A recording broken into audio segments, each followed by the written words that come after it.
Primera de Reyes, capítulo 5, verso 1. Me olvido que está la pantalla. Dice: Hirán, rey de Tiro, envió también sus siervos a Salomón, luego que oyó que lo habían ungido por rey en lugar de su padre, porque Hirán siempre había amado a David. Entonces Salomón envió a decir a Hirán: tú sabes que mi padre David no pudo edificar casa al nombre de Jehová su Dios por las guerras que le rodearon, hasta que Jehová puso sus enemigos bajo las plantas de sus pies. Ahora Jehová mi Dios me ha dado paz por todas partes, pues ni hay adversarios ni mal que temer. Yo por tanto he determinado ahora edificar casa al nombre de Jehová mi Dios, según lo que Jehová habló a David mi padre, diciendo: tu hijo, a quien yo pondré en lugar tuyo en tu trono, él edificará casa a mi nombre. Manda pues ahora que me corten cedros del Líbano, y mis siervos estarán con los tuyos, y yo te daré por tus siervos el salario que tú digas, porque tú sabes bien que ninguno hay entre nosotros que sepa labrar madera como los sidonios. Cuando Hirán oyó las palabras de Salomón, se alegró en gran manera y dijo: bendito sea hoy Jehová, que dio hijo sabio a David sobre todo este pueblo tan grande. Y envió Hirán a decir a Salomón: he oído lo que me mandaste a decir. Yo haré todo lo que te plazca acerca de la madera de cedro y la madera de ciprés. Mis siervos la llevarán desde el Líbano al mar, y la enviaré en balsas por mar hasta el lugar que tú me señales, y allí se desatará. Y tú la tomarás y tú cumplirás mi deseo al dar de comer a mi familia. Dio pues Hirán a Salomón madera de cedro y madera de ciprés, toda la que quiso. Y Salomón daba a Hirán 20,000 coros de trigo para el sustento de su familia, y 20 coros de aceite puro. Esto daba Salomón a Hirán cada año. Jehová pues dio a Salomón sabiduría, como le había dicho, y hubo paz entre Hirán y Salomón. E hicieron pacto entre ambos. El Señor bendiga su palabra en nuestras vidas. Amén. Señor, te damos gracias. Nos disponemos a ser ministrados y te pedimos que tu gracia y tu sabiduría pueda fluir sobre nuestras vidas. Te pido que me llenes de tu unción para ser un canal, Señor, que pueda traer una palabra certera a la casa, y que cada persona que esta noche se ha congregado en este recinto sagrado puedan ser tratados por ti, y que al salir de la puerta de este auditorio puedan salir con la expresión: realmente Dios me ha hablado. Y toda la gloria, Señor, toda la honra, solo la vamos a dártela a ti. Amén y amén. ¿Habrá alguien aquí que pueda dar una ofrenda de palmas al Señor?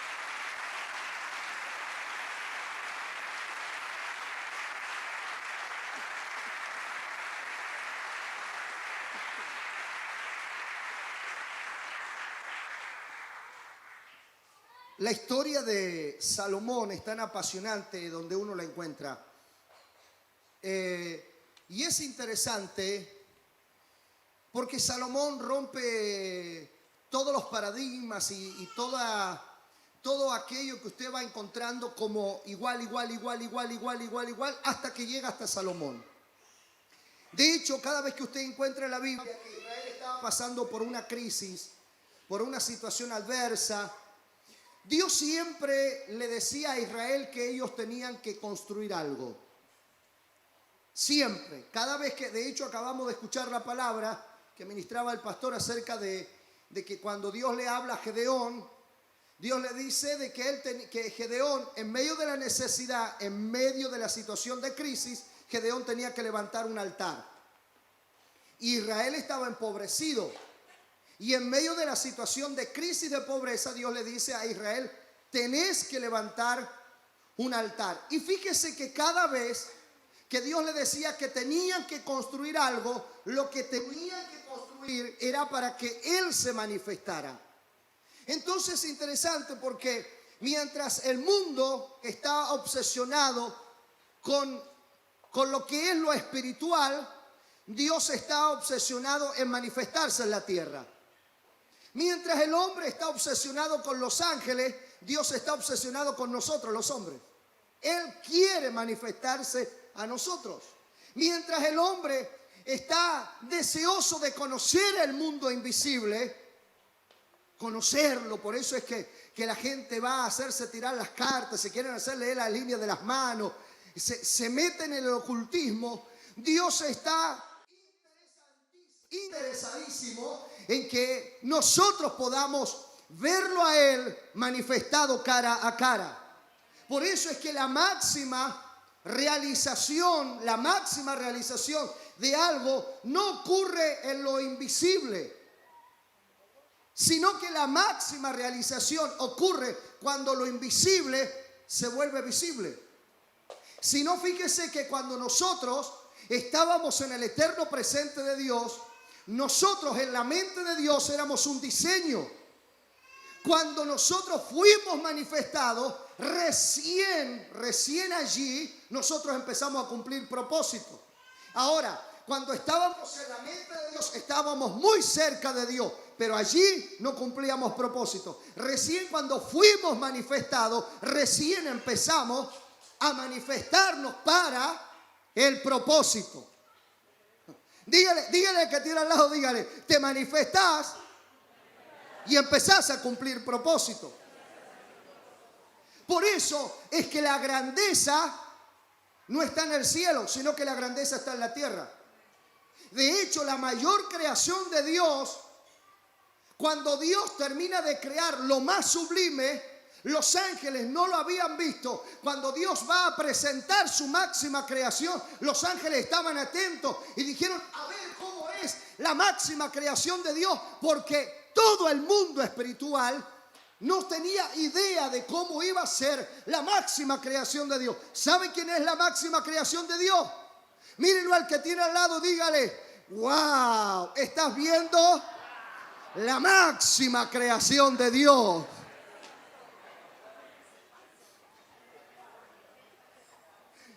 Aunque no parezca. Aunque no parezca. Dios nunca se había mostrado de la manera que se manifestó hasta cuando manifestó al hombre. Cuando manifestó al hombre, los ángeles y el mundo espiritual quedaron absortos, quedaron anonadados. Y es allí cuando Satanás se le genera la envidia, porque Satanás no puede creer que Dios haya soltado toda su gloria en nosotros, siendo que Él era el que cuidaba la gloria. ¿Entiende? De ahí viene el odio que te tiene Satanás. Decirle al que tenés al lado, decirle, el diablo te odia. Dígaselo de vuelta, el diablo te odia. ¿Por qué te odia? Porque cada vez que te ve, cada vez que te mira, el diablo dice, no entiendo cómo Dios puede haberle dado toda la gloria a este ser.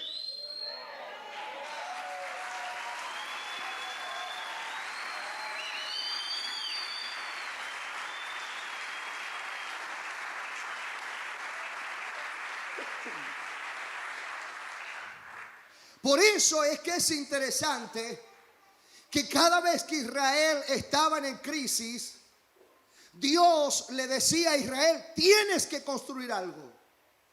Tienes que construir algo, porque a través de lo que construían, a través de lo que levantaban, Dios soltaba una nueva dimensión de unción y de gloria.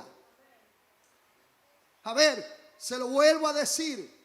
Cada vez que Israel estaba en crisis, cada vez que había un espíritu que venía a atormentar, cada vez que Israel empezaba a pasar por procesos de esclavitud que los empezaban a doblegar, que sus finanzas empezaban a ser tocadas, aparecía Dios, enviaba a un profeta y le decía: quiero que levanten algo, construyan algo. Y en lo que ellos construían, señores, Dios manifestaba su presencia, Dios manifestaba su gloria. En el libro de Nehemías 2:20, cuando usted lee la palabra que Dios le suelta a Israel, Dios le dice: quiero que levanten las murallas. Y de ahí para adelante Dios no paró más. Dios dijo: quiero que levanten murallas, que levanten altares, que levanten allí casas sacerdotales, que levanten, construyan. ¿Por qué Dios le pide que construyan?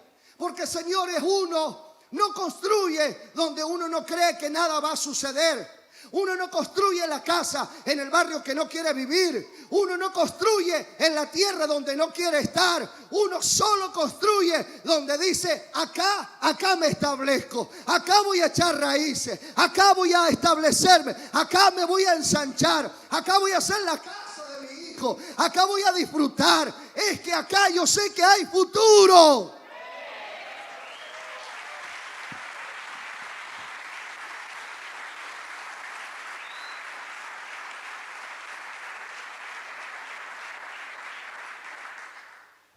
¿Por qué Dios le dice que construyan? Es que cuando uno deja de construir, el que deja de construir deja de soñar, deja de hacer planes, deja de proyectarse, deja de establecerse, empieza a pensar en mudarse, empieza a pensar que ya esa tierra ya no es de él. Deja en pensar de que va a echar raíces.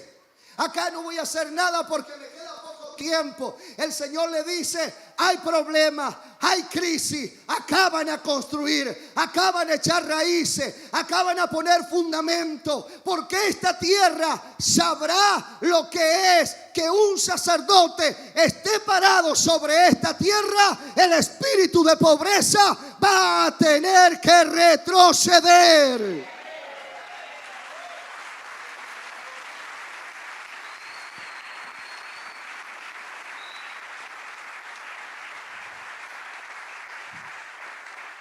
Por eso es que jamás los hijos de Dios somos de aquellos que pegamos pasos atrás. No los vamos de los ambientes porque es difícil. No los vamos de los trabajos porque los compañeros son difíciles. No los vamos de las ciudades porque la tierra es dura. Llegamos para que la lluvia de Dios caiga sobre la tierra y la tierra reciba el rocío del cielo, para que la tierra suelte la semilla, germine, crezca lo que tenga que crecer. Los ambientes de oscuridad tendrán que cambiar porque ha llegado la luz del cielo. La vida de insabores va a tener que ser diferente porque ha llegado la sal de la tierra. Alguien que me diga amén a eso. Alguien que diga gloria a Dios a eso.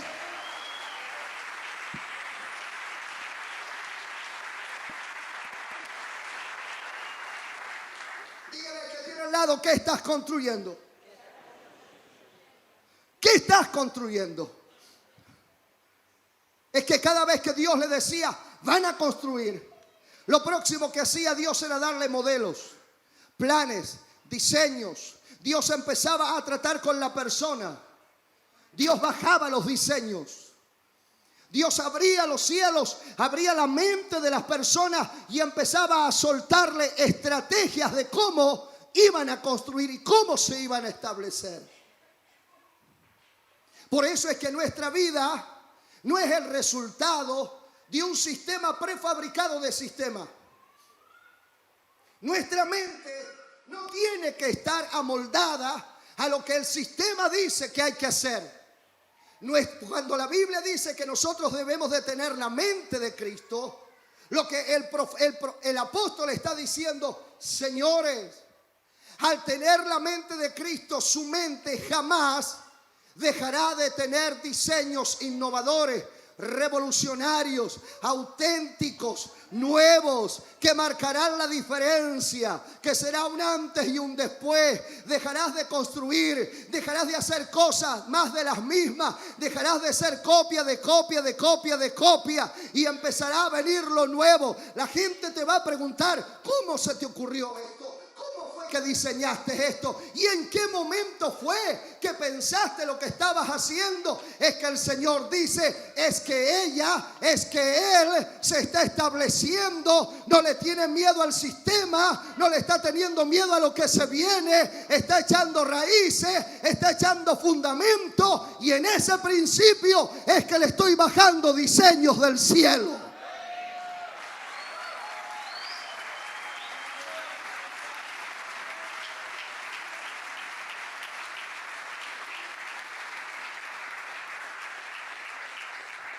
Dígale al que tiene al lado, hay diseños que descienden del cielo. Y no solo que Dios va a enviar diseños y planos para que eso se establezca, sino que también Dios va a enviar la gente correcta para que puedas concretar la obra que Él ha puesto en tus manos. Si no, fíjese el pasaje que acabamos de leer. Cómo Dios envía a Hirán a que ayudara a Salomón a completar la obra. Es que Dios nunca ha dejado a nadie que se disponga a servirlo. Nunca Dios lo ha dejado solo a mitad de la nada, sino que siempre Dios envía el recurso, recursos naturales y recursos físicos, para que lo que Dios te dijo que tenías que hacer, Él envía esos recursos. Mire, hay muchísimos pasajes en la palabra, pero hay uno que es fantástico. Cuando Jesús le dice a los discípulos, le dijo, a la verdad la mies es mucha, mas los obreros son pocos. Dígalo de vuelta, la mies es mucha y los obreros son flojos. Pocos. Los obreros son pocos. Yo dije, wow, los hermanos, ¿cómo flojos? No, son pocos. Los obreros son pocos. Dígalo de vuelta, dígale que tiene al lado. Los obreros son. Dígaselo al que tiene al lado. Dígale, los obreros son. Que se entere, porque quizás el que está al lado suyo ve tanta gente y dice, acá, olvídate. Acá. No, dígale, los obreros son pocos. Son pocos. Pero lo interesante de esto es que Jesús dice, pidan al Señor de la mies que envíe, porque a la verdad la mies es mucha. Perdón, Señor, ¿me decís que pida al Señor de la mies que envíe obreros? O sea, ¿cómo que envíe obreros? ¿Hay obreros? Sí, el Señor dice, hay obreros, hay gente capacitada, hay gente entrenada, hay gente que ya la he moldeado, solo que están en lugares donde no están haciendo nada. Y porque no están haciendo nada, yo los voy a mover, los voy a sacar y los voy a llevar donde hagan falta para que se concrete el propósito, el diseño que yo he soltado sobre esa tierra.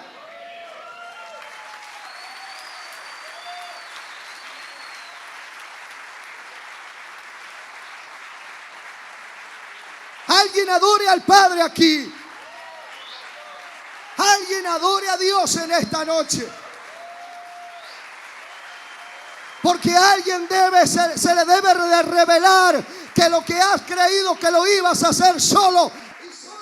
Dios dice, los cielos los estoy abriendo porque voy a enviarte recursos como nunca te lo has imaginado.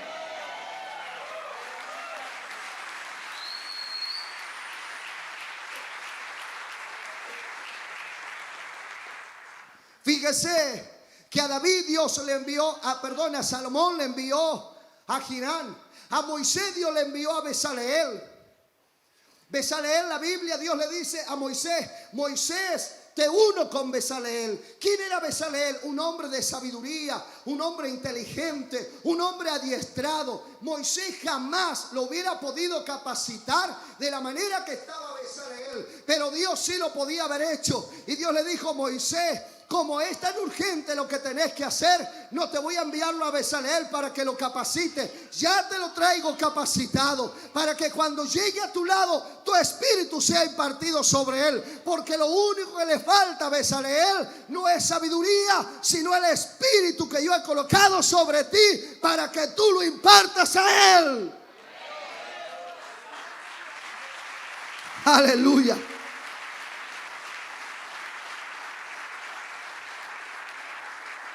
Pero no es el único en la Biblia. Está Ciro, el rey Ciro.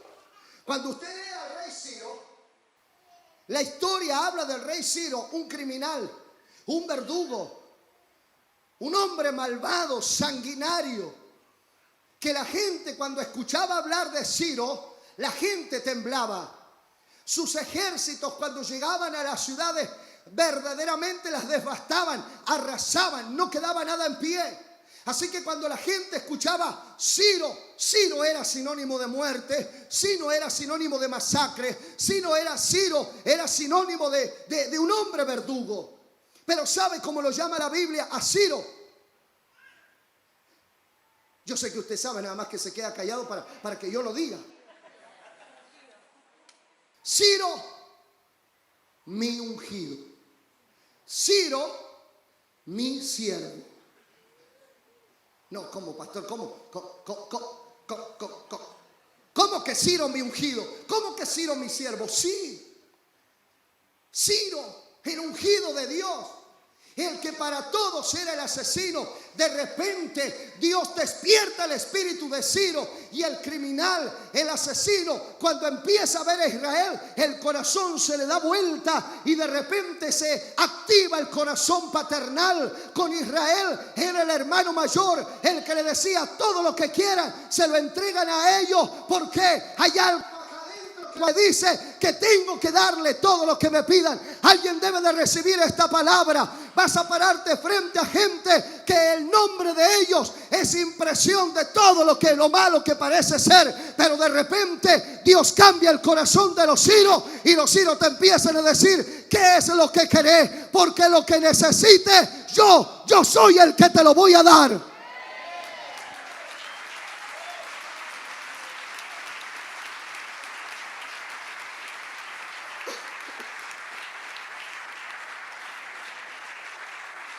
Y no fue el único. El rey Darío, Artajerjes, hombres de preeminencia que Dios puso en lugares de autoridad, que Dios puso allí en lugares de gobierno, y que fueron ellos los que le dieron el recurso a Nehemías y a Esdras para completar la obra. A veces nosotros pensamos: ¿cómo voy a terminar todo, Señor? ¿Cómo lo voy a lograr? ¿Cómo voy a llegar a hacer lo que tengo que hacer? ¿Cómo voy a llegar a hacer ese comedor? ¿Cómo voy a llegar a hacer ese auditorio? ¿Cómo vamos a llegar a hacer ese estadio? ¿Cómo vamos a llegar a hacer ese comedor para tantos niños que colocaste en mi espíritu? Y el Señor dice: no necesitas saber el cómo, necesitas saber con el quién lo vas a hacer.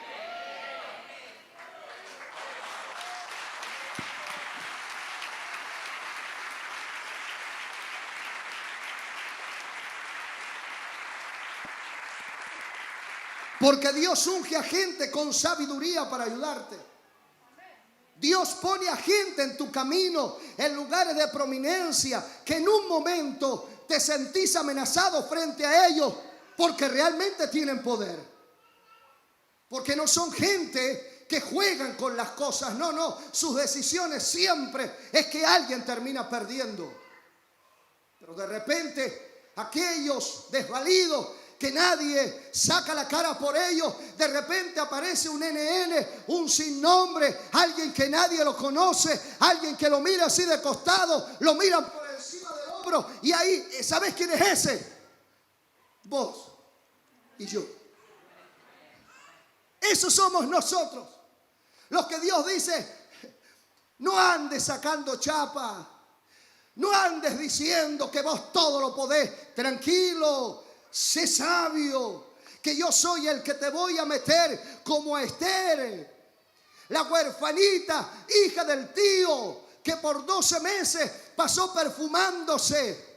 La reina Basti, ella creía que era la señora de todo, pero en la falta de sabiduría perdió todo, y de repente aparece la huerfanita que por 12 meses estuvo perfumándose, buscando del Señor, y de repente pasa por el pasillo y el rey la ve y dice: wow, qué increíble. Es que no fue la figura, no fue la postura, no fue los perfumes naturales, fue la gracia de Dios que soltó sobre esa mujer. Hay alguien aquí que debe de comprender: no estás perdiendo tiempo. venir a la iglesia, adorar a Dios, ayunar, vigilar, ofrendar, diezmar. No es pérdida de tiempo.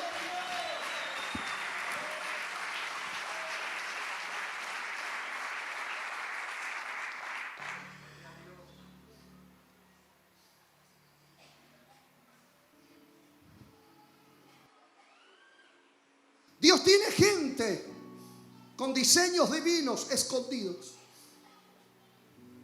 Gente que Dios los escondió. Gente que nunca supo que iban a convertirse de la noche a la mañana en siervos de Dios, el hombre de Dios, como Ciro. Dios dijo: voy a ocultar esta etapa en este hombre, porque necesito que llegue allá arriba. Yo lo necesito. Porque llegado el momento,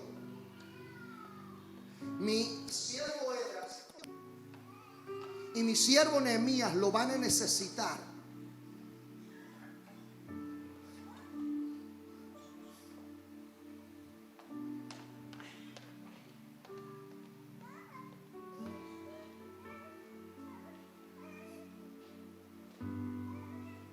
Fíjese que Hiram todo lo que le ofrece a Salomón es darle todos los árboles. Dice: toda la madera que necesites está para vos. De hecho, la Biblia dice que Hiram termina haciendo pacto con Salomón. Pacto.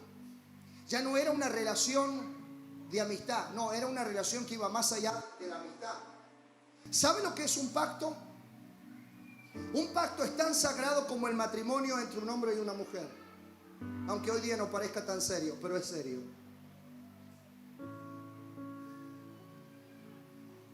Dentro del pacto no se permite, dentro del matrimonio no se permite adulterio, el engaño. Dentro del pacto mucho menos se permite lo que es la fornicación. Entre Hiram y Salomón hicieron un pacto. O sea, lo que se estaban comprometiendo es: va a haber fidelidad entre nosotros, Salomón. Va a haber fidelidad.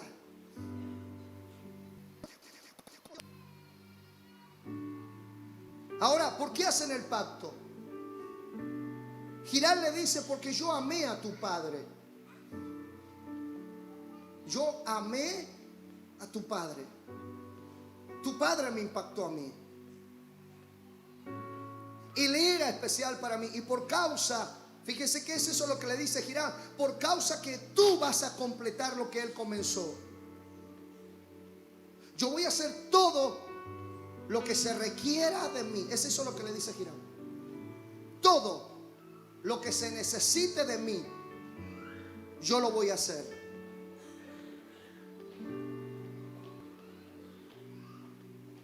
Dios tiene gente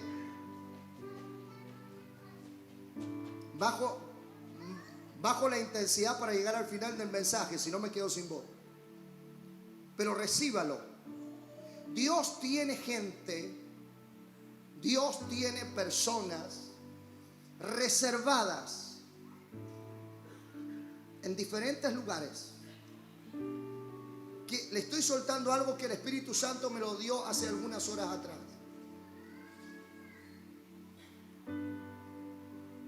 Reservadas, que van a salir de la nada. Personas que, como Hiram, que dice: por causa de tu familia, Salomón, por causa que amé a tu padre, por causa de la historia de tu padre, es que van a terminar de hacer lo necesario para que se complete la obra que Dios soltó en tus manos. Que vos todavía no sabés que hay gente que amaba a tus padres, a tus parientes, y por causa de ese amor que un día se generó por una situación, alguna adversidad que ellos estaban pasando, y que tu padre, tu tío, tu tía solucionó en las vidas de ellos, y que parecía que se había perdido, no era otra cosa que una situación generada para que en determinado momento alguien como vos y como yo, que íbamos a resurgir, que íbamos a estar necesitados, Dios dice: bien, ahora voy a sacar esa situación para que el amor y la promesa de pacto que se hizo hace décadas atrás, hoy día se manifieste, para que ellos terminen de ayudarte en todo lo que vas a tener que hacer. Recíbalo en el nombre de Jesús. Antes que termine este año vas a ser sorprendido por gente que se va a cruzar en tu camino para ayudarte.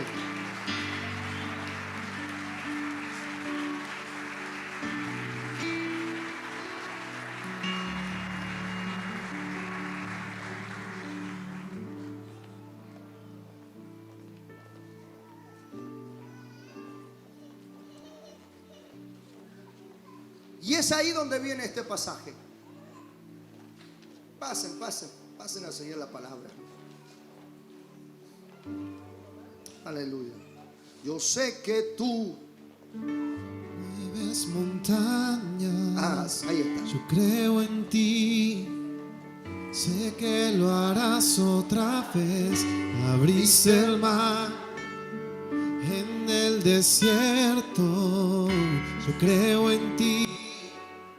Sé que lo harás otra vez. Yo sé que tú mueves montañas. Yo creo en ti. ¿Hay alguien que lo cree aquí? Sé que lo harás otra vez. Abriste el mar en el desierto. Yo creo en ti. Así es. Sé que lo harás otra vez. Yo sé que tú mueves montañas. Yo creo en ti. Sé que lo harás otra vez. Abriste el mar en el desierto. Yo creo en ti. Sé que lo harás otra vez. Sé que tú Él abre montañas. mueves montañas. Yo creo en ti. Sé que lo harás otra vez. Abriste el mar. Así es. En el desierto. Yo creo en ti. Sé que lo harás otra vez. Yo sé que tú mueves montañas. Yo creo en ti. Aleluya. Sé que lo harás otra vez. Abriste en el desierto. Yo creo en ti. Sé que lo harás otra vez. Yo sé que tú mueves montañas. Yo creo en ti. Sé que lo harás otra vez. Abriste el mar en el desierto. Yo creo en ti, Señor.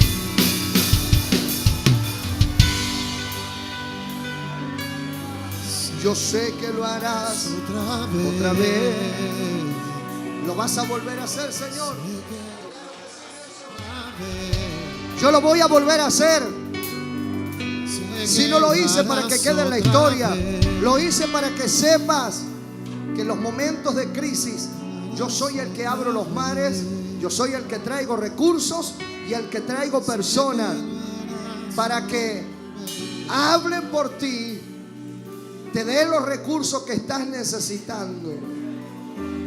Dele una ofrenda de palmas al Señor.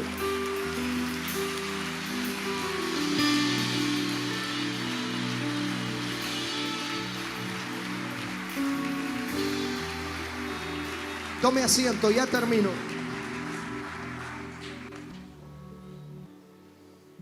Ahí viene este pasaje que acabamos de leer. Salomón le dice a Hirán: vos sabés que mi papá no pudo construir casa a Dios. Y le dice Salomón explícitamente por toda la sangre que había en sus manos.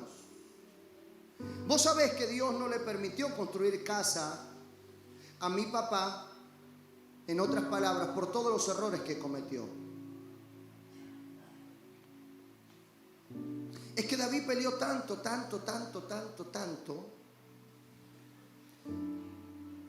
que él no pudo completar la obra a la cual, una de las obras que Dios le había enviado a hacer.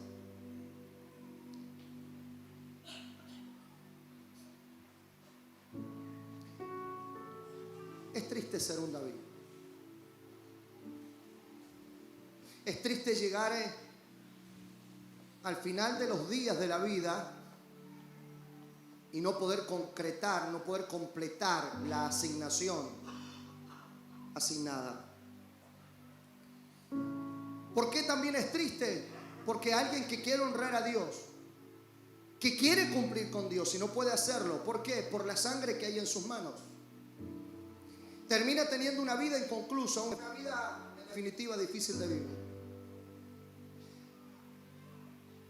Fíjese que cuando vemos las expresiones de Salomón, me sorprendió porque Salomón hace alusión a dos recuerdos que tiene de su papá.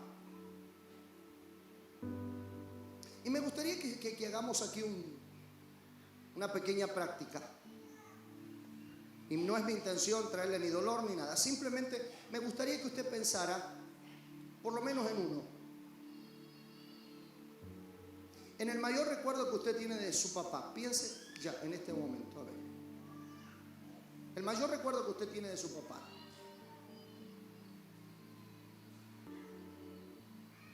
¿Pensó?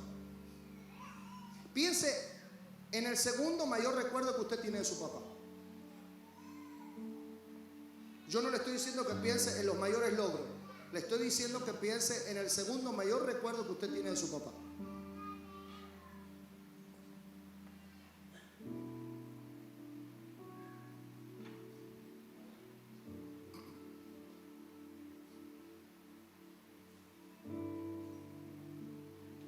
Quizás te estás dando cuenta que el mayor recuerdo que tenés de tus padres pasa muy similar a lo que Salomón recordó. Porque el primer recuerdo que tiene Salomón de su padre es de la sangre derramada en las manos de su papá. Eso es lo que habla David. La sangre derramada en las manos de su papá. Estoy seguro que aquí esta noche aún deben haber personas que no tienen recuerdo de sus padres porque no lo tuvieron. Y créanme que no es mi intención traer dolor a su corazón. De hecho, esta noche usted va a salir con un corazón sano, totalmente sano. Deme unos minutos solamente. El primer recuerdo que Salomón expresa de su padre es el de la sangre derramada por los errores de su papá. De hecho, Salomón es producto de un error de su papá.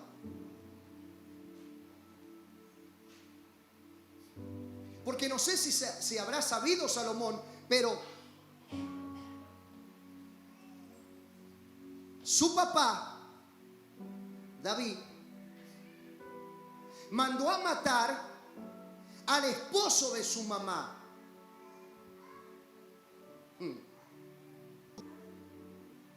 Sígame acá, por favor.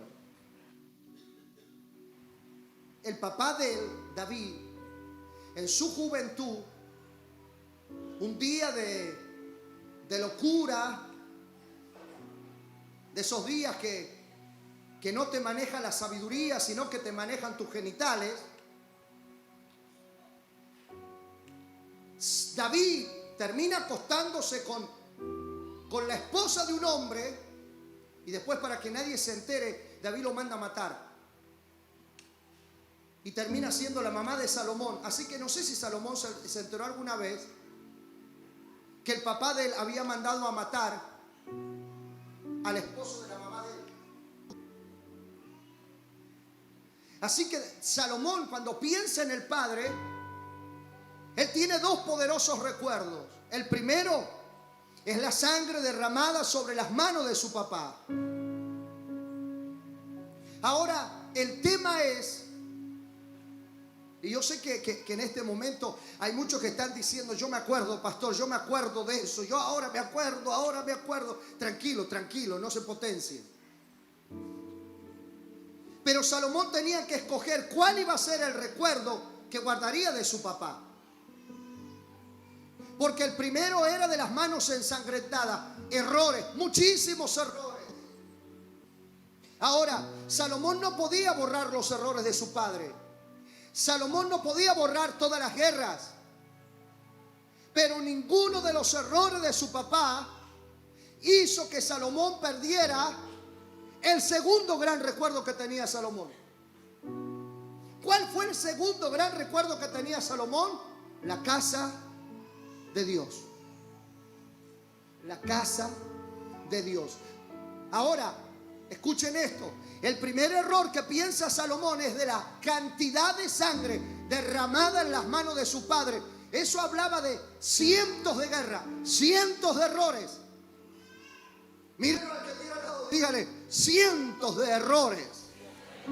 Otra vez dígaselo, cientos de errores. Es que todos los hombres podemos cometer errores.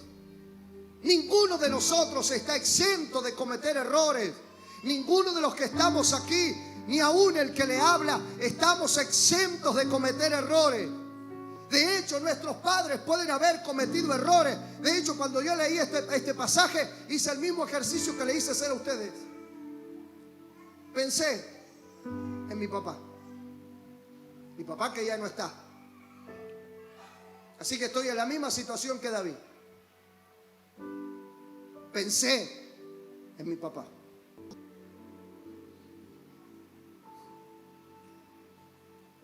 Y la verdad que me pasó más o menos igual que David, que Salomón.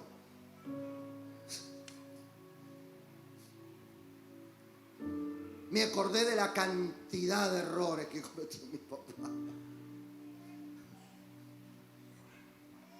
Mi papá era de esos pastores que cuando te veías que estabas sentado y no estabas cantando, te decía arriba de la plataforma: ¡cante, carnal!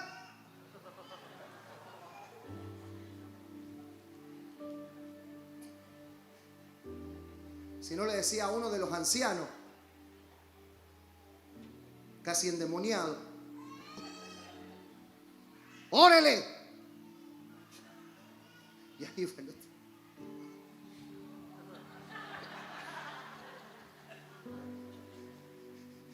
eran casi quiroprácticos. No era que cantabas porque te venía la convicción, sino que cantabas por miedo después. Te aprendías todas las alabanzas, no hacían falta pantallas.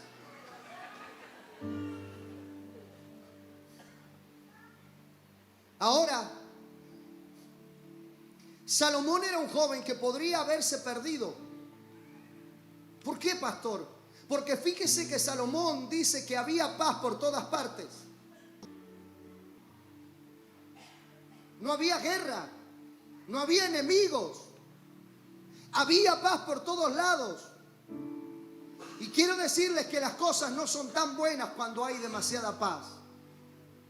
¿Por qué, pastor? Porque los tiempos cuando uno está atento, los tiempos cuando uno está precavido, es cuando hay guerra. Cuando hay paz, se bajan los brazos, se distiende, nos desentendemos de ciertas cosas. Empezamos a caminar ya con más holgura. ¿Se ha dado cuenta que cuando está la necesidad, cómo buscamos del Señor? Ayunamos, oramos, adoramos a Dios, levantamos las manos.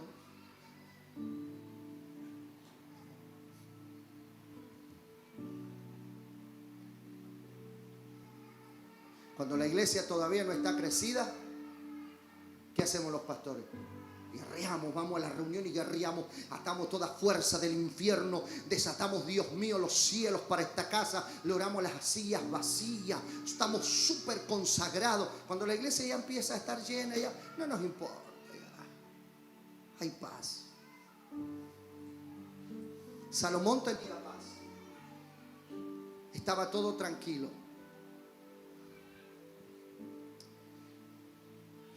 De hecho, la Biblia dice que él estaba bendecido con todo el dinero del mundo.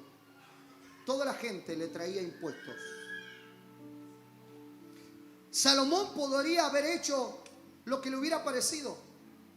Él podría haber hecho o podría haber dicho: mi papá tuvo demasiados errores, sus manos llenas de sangre, mi papá ya no está acá, ¿qué tengo que ver yo con esto?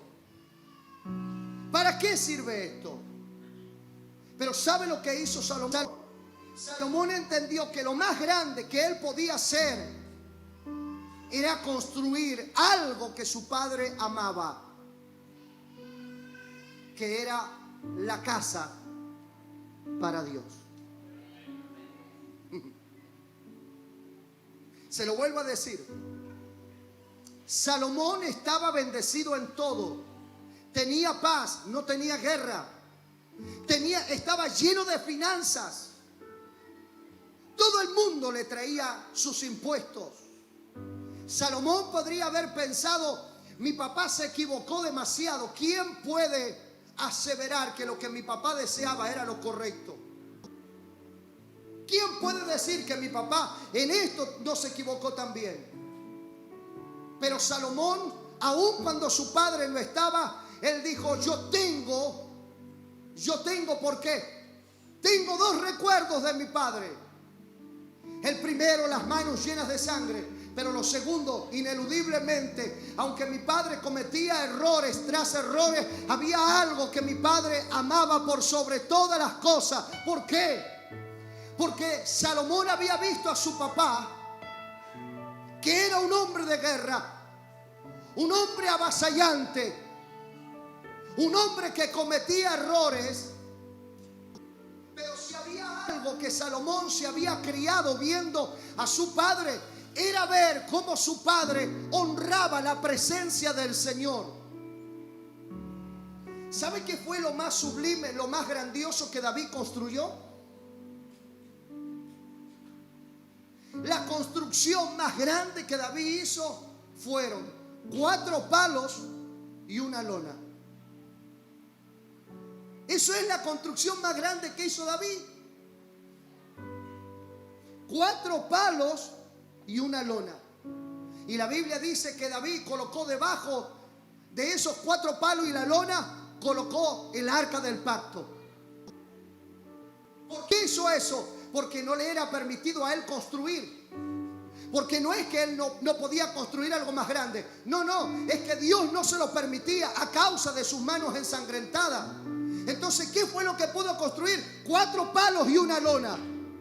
Y ahí estaba el rey en su magnífico trono, su asiento de rey, su trono de rey, toda la grandeza de rey. Pero Salomón se crió viendo a su papá en semejante imponente trono, salir del trono, salir de su reinado, bajar e ir debajo de los 4 palos y la lona y tirarse en el piso y adorar a Dios allí en medio del arca del pacto. Y quizás cantaba David: no hay nada más grande. Señor, Dígalo. altísimo, milagroso Salvador, no hay nadie como tú. En medio de la tierra, No hay otro como debajo de los palos, debajo de la grande lona, eres tú, pero al lado del arca del pacto, Salomón se vio criándose, ver a un padre rey que amaba la presencia del Señor. Padres, hay muchos padres aquí en esta noche. Y yo sé que toda esta temporada de crisis financiera, porque para ustedes viene esta palabra, porque la gran pregunta: Señor, ¿qué va a pasar con nuestros hijos en medio de esta situación financiera? ¿Cómo vamos a hacer? Primero, Dios no te va a dejar solo para que concretes lo que Él te envió a hacer. De una o de otra manera, aparecerán los Ciros, aparecerán los Girán, aparecerán los Edras, aparecerán los Artajerjes. De una o de otra manera, Dios te envía las cosas necesarias para que concrete lo que tenés que hacer.